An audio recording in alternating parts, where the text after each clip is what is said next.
Bonjour à tous et heureuse de vous retrouver sur votre chaîne préférée, le VPL Record. J'espère que vous allez bien car moi je pète la forme. Aujourd'hui ensemble, nous allons voir les attitudes qui ouvrent les portes. Je répète, le sujet du jour est les attitudes qui ouvrent les portes. Avant tout, n'oubliez pas de vous abonner, partager, liker, surtout sans modération. Pourquoi le titre les attitudes qui ouvrent les portes? Eh oui, malheureusement, je constate bien souvent, il y a beaucoup d'entre nous qui a les instructions qu'il faut, l'éducation qu'il faut, l'environnement qu'il faut, et pourtant on ne réussit pas dans nos projets, on ne réalise pas nos objectifs. Et pourquoi? On ne sait pas. Bien sûr, il y a une raison. Oui, il y a une raison. Parce qu'il y a des attitudes qu'il faut pour ouvrir les portes. Même si vous possédez tout apparemment, mais il y a des choses, il n'y a que vous et vous seuls qui peuvent les faire. Personne ne peut pas faire à leur place. Même si vous êtes bien accompagné, même si vous avez l'éducation, l'instruction qu'il faut, parfois l'argent même qu'il faut, mais pour réussir vos objectifs, il y a des choses propres que vous devez appliquer dans votre vie. Premièrement, mes amis, il faut la reconnaissance. Il faut savoir, il faut avoir cette humilité de dire que oui, je reconnais, je ne sais pas tout par moi-même. Il y a des gens qui sont là, qui m'aident. Il y a des gens qui m'entourent, qui me boostent, qui m'encouragent. Il faut avoir cette reconnaissance-là. Deuxièmement, il faut ce qu'on appelle, mes amis, la gratitude. Si vous n'avez pas cette gratitude-là, mes amis, vous n'allez pas arriver très loin. Oui, il faut savoir dire merci. Merci à la nature, déjà merci à la vie. Merci à chaque fois que vous respirez. Il faut savoir dire merci pour la moindre des choses, voire pour les plus grandes choses. Troisièmement, mes amis, n'oubliez pas l'humilité. Et oui, l'humilité, ça ouvre vraiment des portes, même des portes que vous n'avez même pas pensé.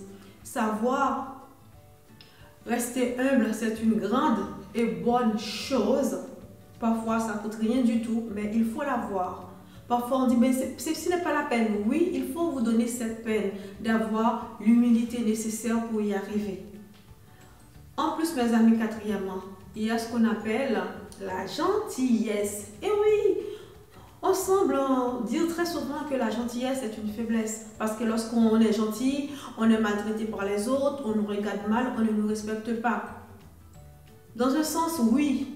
Mais pour la personne qui pratique vraiment la gentillesse, cette personne est doublement récompensée. Parce que cette personne, bien souvent, n'est pas récompensée par l'argent, mais par l'émotion des gens, par l'amour des gens envers lui, ça lui ouvre les portes. Être gentil avec tout le monde, ce n'est pas avec que les gens qui peuvent vous apporter quelque chose, même ceux qui sont plus petits que vous devez être gentil envers ces gens-là. Parce que le plus souvent, ces gens-là, ce sont nos anges gardiens. On ne pense pas. Mais ces gens-là surveillent pour nous. Ces gens-là, on peut dire que ce sont nos 4, nos 6 yeux. Les choses que nous, on ne voit pas, ces gens-là sont là pour les voir à notre place. Ces gens-là nous protègent aussi sans que nous le savons. En plus, mes amis, il faut ce qu'on appelle la sagesse. Et oui, c'est pas parce que vous avez tout, vous avez l'argent qu'il faut, les amis qu'il faut, les bonnes relations qu'il faut et vous ne respectez pas les gens. Non, il faut avoir la sagesse parce que lorsque vous avez la sagesse, ça va vous aider à prendre des décisions raisonnables, à prendre des décisions sans l'effet de l'émotion, à prendre les bonnes décisions, non pas sur que pour le présent, mais aussi pour l'avenir, pour le futur. La sagesse, mes amis, ça nous donne comment je peux dire, une sorte de recul envers les choses. On n'agit pas émotionnellement, mais on reste ferme, on reste zen, même dans les cas les plus difficiles, afin de pouvoir prendre une sage décision, ni pour le présent, ni pour l'avenir. On n'agit pas sur un coup de tête lorsqu'on possède la sagesse. Ainsi, mes amis, il y a ce qu'on appelle, pour moi c'est l'un des plus importants, c'est la discipline. Oui, quel que soit votre talent, si vous n'avez pas de la discipline, vous n'allez pas y arriver. Parce qu'il y a des gens, mes amis, qui ne possèdent pas de talent, mais des gens disciplinaires. Avec la discipline, ils sont arrivés. Pourquoi? Parce qu'ils travaillent. Lorsque vous avez du talent, vous n'avez pas la discipline, Vous dites, ah, ben je peux faire ça, c'est facile. Vous vous négligez. Eh bien, avec le temps, vous allez perdre votre élasticité, votre flexibilité, même si vous êtes doué pour la chose.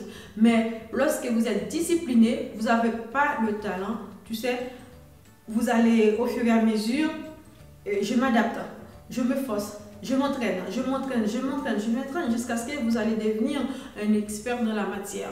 Donc, mes amis, n'oubliez pas, il faut avoir ces attitudes-là. J'avais dit 6 attitudes, mais il y en a d'autres, mais pour moi, c'est les essentiels pour réussir. Même si vous avez tout, un bon environnement, les instructions qu'il faut, les formations, l'éducation qu'il faut. Mais, mes amis, si vous n'avez pas la reconnaissance, 1, la gratitude, 2, l'humilité, 3, la gentillesse, 4, la sagesse 5, la discipline 6, vous allez trouver du fil à retordre. Donc, ce n'est pas une barrière invisible, ce n'est pas des portes invisibles, mais ce sont des choses que vous devez apprendre à cultiver plus les autres apports que vous avez pour pouvoir réussir. Je vous souhaite déjà un bon succès et surtout, abonnez, partagez sans modération. VPL Records, on est ensemble. Merci.